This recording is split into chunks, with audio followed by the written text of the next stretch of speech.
Découvrez votre programme sur Public Sénat avec le Bon Coin Emploi Cadre.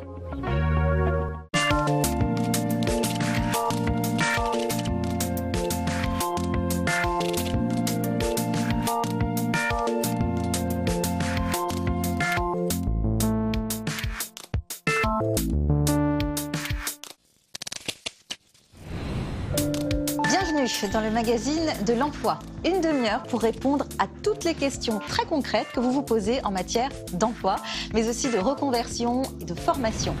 Sa reconversion professionnelle est un acte militant. Gaspard a quitté son métier d'infirmier pour celui d'agriculteur bio. Maraîchage et polyculture, c'est son quotidien. Il nous raconte son parcours. Entretien, CV, lettre de motivation, négociation, on n'y est pas toujours bien préparé. Pas de panique, Arthur Perticos vous donne ses conseils pour mettre toutes les chances de votre côté. C'est un métier d'avenir et en constante évolution. Chargé d'affaires en rénovation énergétique. Aujourd'hui, indispensable sur le marché de l'immobilier. Stéphane nous emmène sur les chantiers en éco-construction qu'il suit au plus près. Des expériences partagées, des conseils, mais aussi des outils pour décoder le monde du travail. C'est le magazine de l'emploi. Et ça commence tout de suite avec notre première étape dans le monde de l'emploi, la Somme. Je vous emmène chez moi, à Amiens, où il n'y a pas que la cathédrale, les ortillonnages et les cimetières militaires. Ça bouge dans les entreprises samariennes. À moins de 2 heures de Paris, vous attend peut-être l'emploi que vous recherchez.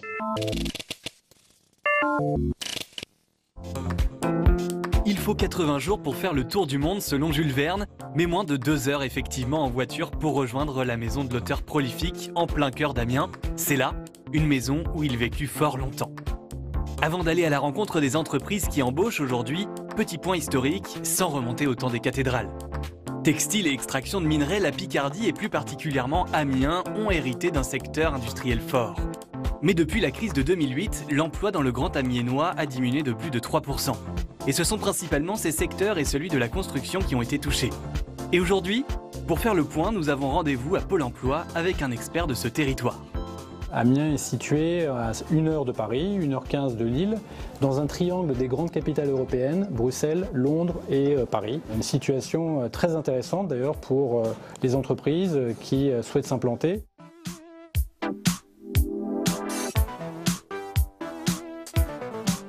Il y a d'autres raisons qui rendent la ville attractive. Amiens est une ville historique, une ville universitaire, avec près d'1 habitant sur 5 est un étudiant. Avec ça, la relève est assurée.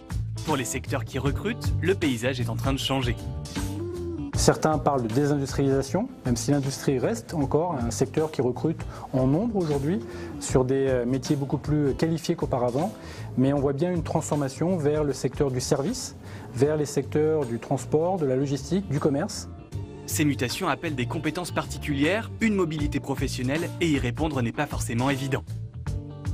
Pôle emploi accompagne les personnes en recherche d'emploi et en recherche de formation, notamment par l'intermédiaire d'un événement, une semaine tous les mois dédié exclusivement au projet de formation et qui s'appelle Agir pour réussir.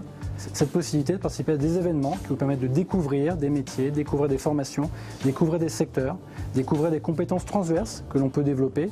Les entreprises aussi doivent évoluer. Nous reprenons la route et nous nous rendons à Collières, à l'ouest d'Amiens. D'Angreville est un établissement familial fier de son passé. Il a même un charmant petit musée, avis aux amateurs. Notre PME a une vieille histoire, comme vous pouvez le constater, puisque mon grand-père et mon arrière-grand-père étaient maréchal ferrant et après-guerre, la mécanisation commençant, nous sommes dirigés vers la fabrication de matériel de transport pour le monde agricole, donc benne, et également pour l'épandage des épandeurs à engrais organiques.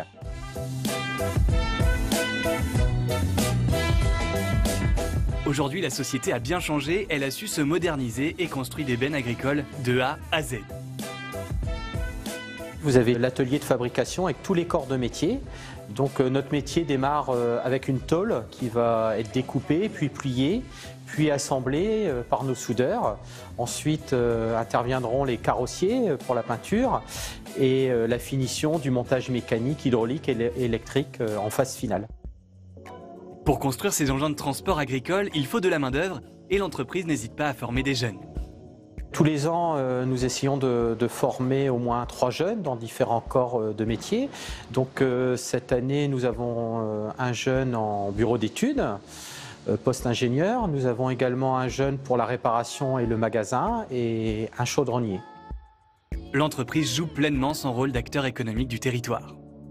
Ces personnes n'étaient pas des chaudronniers, étaient vraiment un peu, je pense, en recherche d'emploi, un petit peu perdus. Et c'est là où nous avons un rôle à jouer, à faire voir que nos métiers sont des métiers d'avenir, des métiers de savoir-faire, des métiers humains. Et il ne faut pas attendre d'avoir des départs en retraite, il ne faut pas attendre d'avoir plein de commandes pour recruter. On l'a compris, il faut anticiper. L'entreprise se développe et embauche, mais à certaines conditions. Nous aurons toujours besoin de chaudronniers, de soudeurs mais polyvalents, c'est-à-dire des gens qui savent lire des plans, des gens qui savent travailler seuls aussi, parce qu'on a un bureau d'études, mais on ne peut pas être constamment derrière nos salariés. Donc ce qu'on leur demande, c'est d'être polyvalents et surtout autonomes. Là, on est un peu plus d'une quarantaine. Le prochain objectif, ça serait d'arriver peut-être à une 50aine. On récapitule, l'entreprise recherche des soudeurs, des monteurs électromécaniciens. C'est Laura qui nous emmène vers notre prochaine destination. Elle a 25 ans et elle est auxiliaire de vie. Alors là, on va chez une dame, du coup on y va pour le repas le midi, faire le petit vaisselle, un coup de balai, l'entretien courant on va dire. On n'a que 30 minutes donc ça passe vite, surtout que la dame là elle aime bien parler donc ça passe encore plus vite. Avoir de la conversation quand on est auxiliaire de vie, c'est important. Laura travaille pour Adapt Service, une entreprise installée à Amiens et spécialisée dans l'aide à la personne. Nous intervenons auprès de personnes âgées et de personnes handicapées essentiellement, avec des auxiliaires diplômés pour les aider dans leurs gestes de vie au quotidien.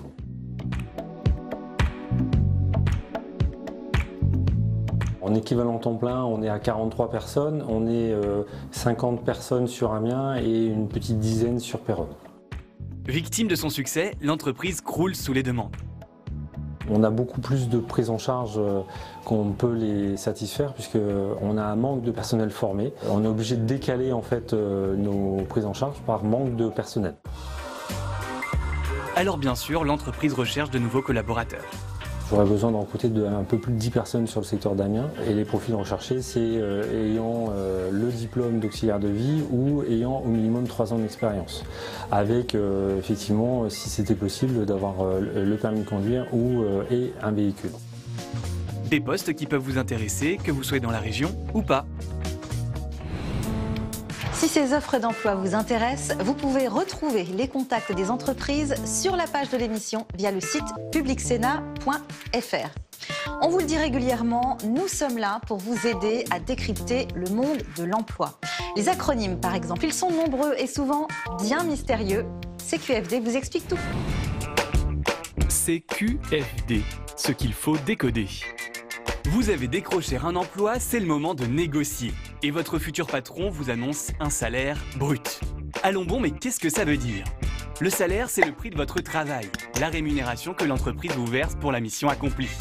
S'il est brut, c'est qu'il n'a pas encore été taillé, ponctionné par la contribution sociale généralisée, la contribution au remboursement de la dette sociale, les cotisations maladie-maternité, assurance vieillesse, retraite et prévoyance. Bref, les cotisations sociales qui sont à votre charge et qui sont directement versées par votre employeur aux organismes concernés. À la fin, ce qui reste dans votre poche, c'est votre salaire net. Pour se faire une petite idée du salaire net, on peut grosso modo diminuer le salaire brut d'un quart. Et oui, ça fait un choc. Il est donc important de savoir que lorsque vous demandez quelle est la rémunération à un recruteur, sa réponse est toujours en brut. Ce salaire brut figure sur votre contrat de travail. Il est aussi inscrit en haut de votre feuille de paie. Le salaire net, vous le découvrez tout en bas. Votre patron vous annonce une prime? Chouette, mais attention, elle s'ajoute sur la fiche de paie au salaire brut. Et elle est donc elle aussi soumise aux cotisations sociales. Une prime de 100 €, c'est environ 75 € dans votre poche. Le compte est bon? C'est QFD. Gaspard a 43 ans. Après avoir exercé 10 ans le métier d'infirmier, il a choisi de s'installer comme agriculteur bio dans les Yvelines. Un besoin viscéral de participer à l'évolution de l'agriculture tout en donnant du sens à sa vie. Toute une aventure qu'il va nous raconter tout de suite. Bonjour Gaspard. Bonjour Heidi. Vous étiez infirmier. Qu'est-ce qui vous a guidé vers ce métier au départ? Pour les études que vous aviez faites J'ai suivi plusieurs parcours en même temps. Et à un moment, il a fallu conclure. Et du coup, j'ai opté pour une formation plus courte d'infirmier qui permettait de travailler n'importe où, n'importe quand. J'ai fait grosso modo la durée d'exercice moyen des infirmiers et infirmières, à savoir 10 ans.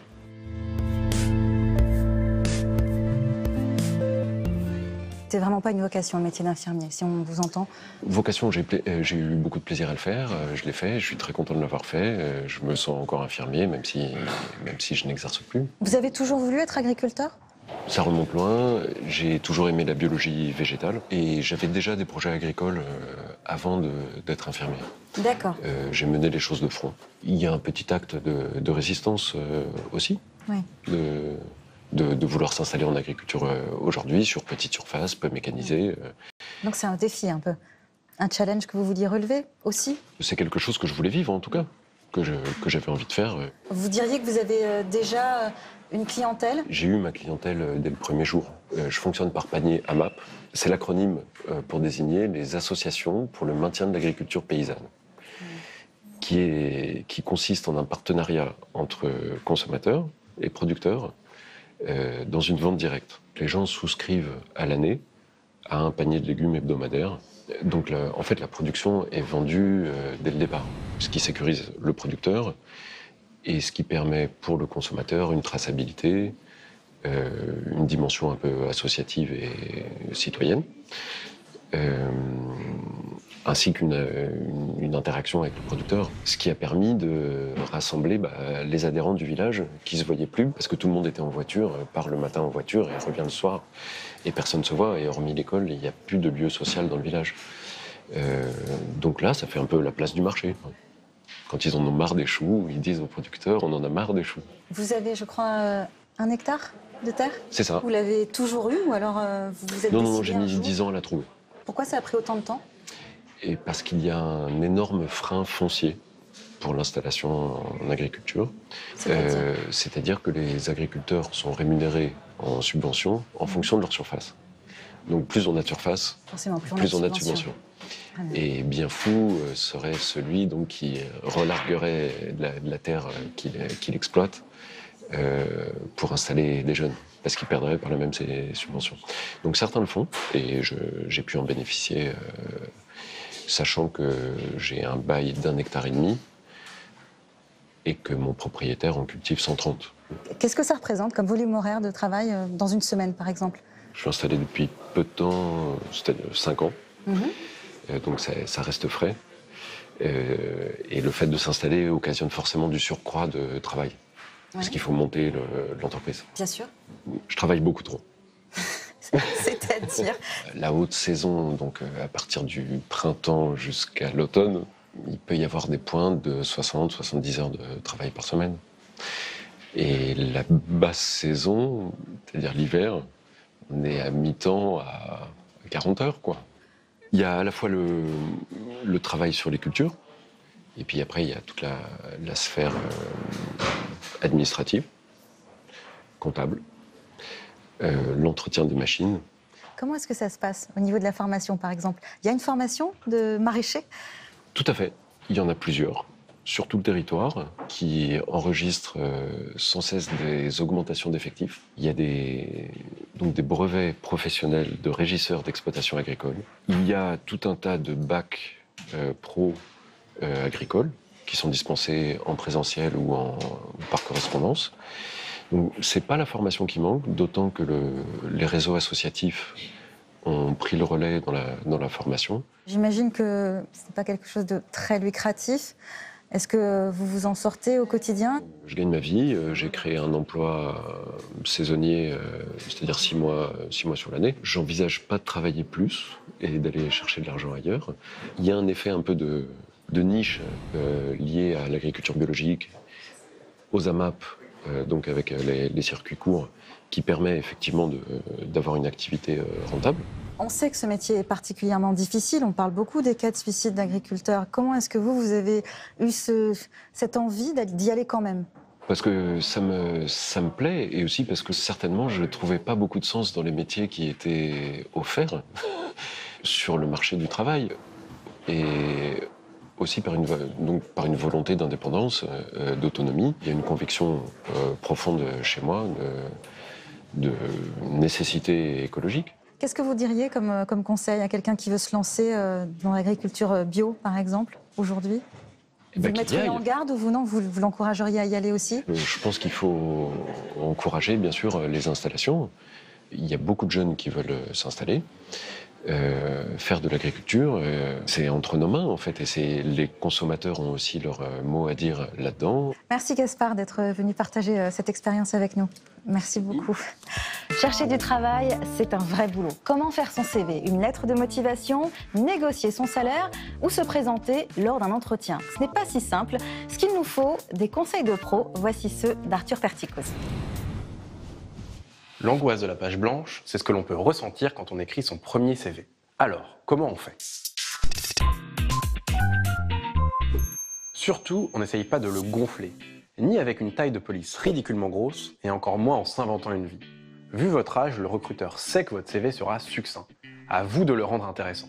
On commence par faire une liste parce que oui, on a tous fait quelque chose. Scolarité, études supérieures, job d'été, petit boulot, stage, engagement sportif, activités extrascolaires, bénévoles ou voyage. Tout a un intérêt pour comprendre votre motivation. Ensuite, ne retenez que ce qui est cohérent avec votre objectif professionnel. Ou plus simplement le job convoité.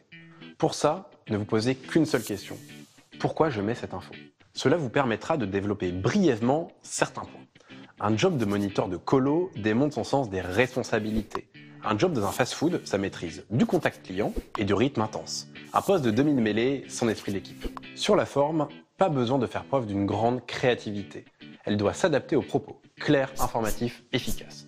D'ailleurs, les modèles en ligne sont une excellente base. Les informations doivent sauter aux yeux. Par exemple, ajoutez le logo de la boîte dans laquelle vous avez fait un stage. Le nom de votre école, de votre formation, mettez-le en gras. C'est essentiel car le recruteur va passer moins d'1 minute à le lire et c'est normal. Le CV, c'est comme un profil Tinder. Ça sert juste à savoir si ça match ou pas. Et c'est à la première rencontre qu'il faudra vraiment convaincre. Et voilà le travail.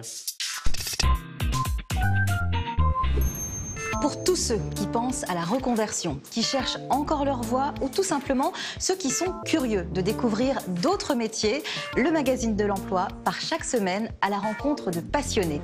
Stéphane est chargé d'affaires en rénovation énergétique. Vous ne savez pas ce que c'est? Pourtant, ce métier est devenu indispensable sur les chantiers du bâtiment, comme vous allez le voir.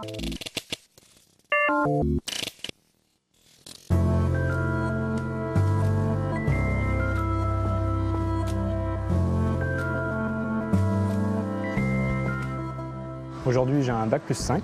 Je me suis orienté dans les métiers de l'énergie, parce que je trouvais que c'est un métier porteur.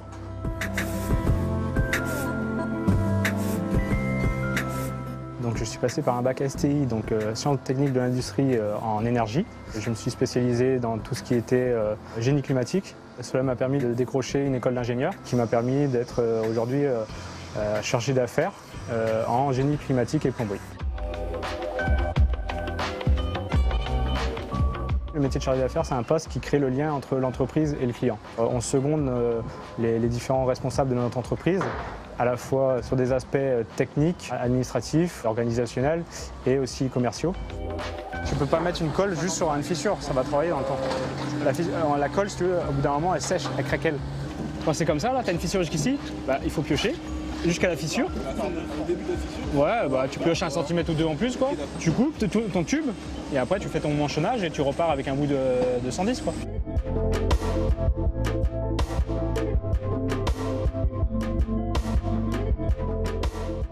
On est responsable de la performance énergétique à la fois depuis l'étude jusqu'au livrable des projets. La performance énergétique, c'est de diminuer à la fois la consommation de tout ce qui est chauffage, eau, électricité, et aussi de diminuer les gaz à effet de serre en utilisant des matériaux plutôt nobles, notamment avec des matériaux isolants sur les façades, de la laine de verre, de la laine de bois, des installations bien sûr dans les règles de l'art avec une enveloppe étanche.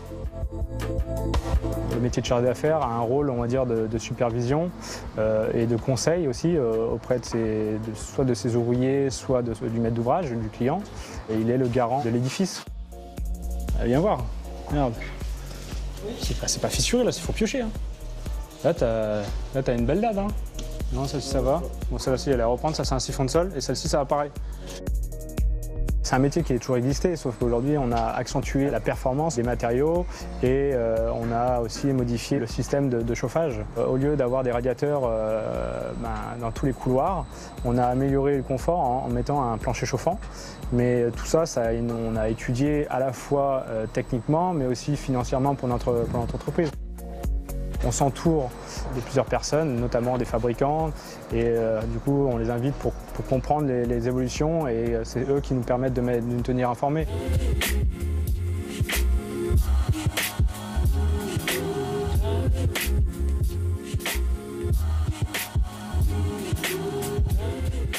Je vois très peu de personnes qui ont la cinquantaine d'années.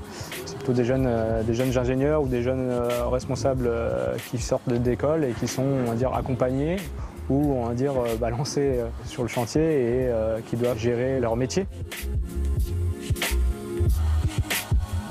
En gros, ici, initialement, elle était de ce côté de la porte, à vérifier. Dans les épées, là?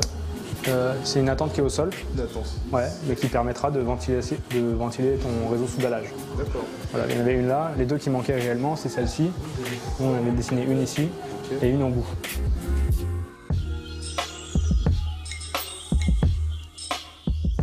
J'arrive avec des personnes qui ont plusieurs années d'expérience sur les métiers de terrain. C'est jamais facile, mais il faut savoir toujours être à l'écoute de leurs conseils. Ça permet de développer de la technique et du coup d'être plus crédible, surtout lors de vos réunions de chantier.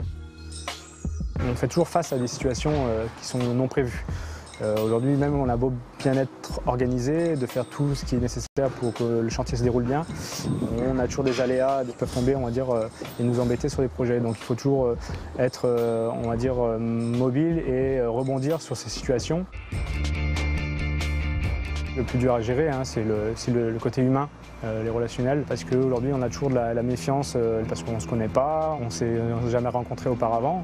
Et donc du coup, pour favoriser, on va dire, cette communication, je cherche à créer, on va dire, l'échange. J'essaie de faire le premier pas, être toujours dans le positif pour ne jamais froisser les équipes. Tu arrives à avoir le fourreau dans le regard. Ouais. On aura un câble, on mettra un câble là, ouais. Et je pense qu'on mettra une électrovanne dans la sous-station. Okay. Ce qui me plaît aujourd'hui dans ce domaine, on ne réalise jamais les mêmes projets. On a toujours des systèmes différents. Aujourd'hui, un projet qui est conçu par un bureau d'études de conception, pour moi, n'est jamais, on va dire, abouti. On a toujours une valeur ajoutée à donner, en quelque sorte une plus-value pour notre client.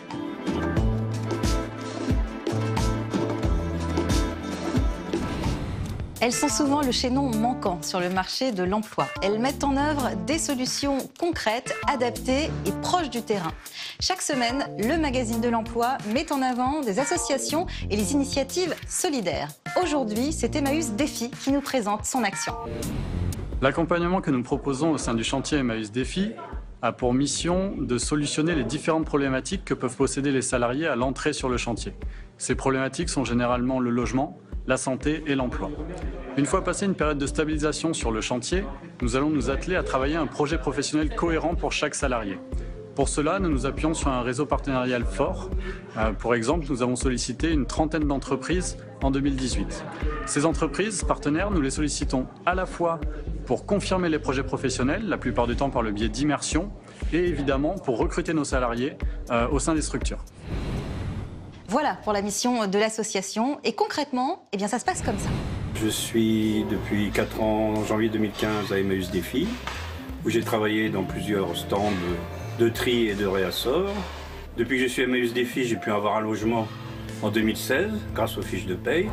J'ai pu reprendre un rythme de travail que j'avais un peu perdu à cause de divers problèmes auparavant. Et bientôt, je vais effectuer l'opération importante avec Franprix, qui consiste à une immersion qui peut conduire à un CDI, 4 heures par semaine, puis 9 heures, 12 heures, tout en étant toujours avec Emmaüs Défi. Et puis, si tout se passe bien, au bout de quelques mois, intégrer définitivement mon magasin Franprix et dire au revoir à Emmaüs Défi. Le défi d'Emmaüs est-il relevé? Il semble bien que oui.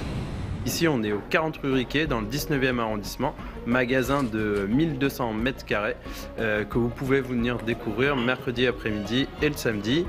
Et aujourd'hui, on a également une boutique dans le centre culturel du 104, également dans le 19e arrondissement. On est 210 salariés aujourd'hui qui accompagnent 150 salariés en parcours d'insertion tous les jours. Si vous souhaitez contacter Emmaüs ou si vous êtes une association et que vous souhaitez présenter votre initiative, toutes les infos sont évidemment à retrouver sur la page de l'émission sur le site publicsena.fr. Le magazine de l'emploi, c'est fini pour aujourd'hui. On se retrouve très vite avec des conseils pratiques, des infos utiles et de nouvelles expériences motivantes. À très bientôt.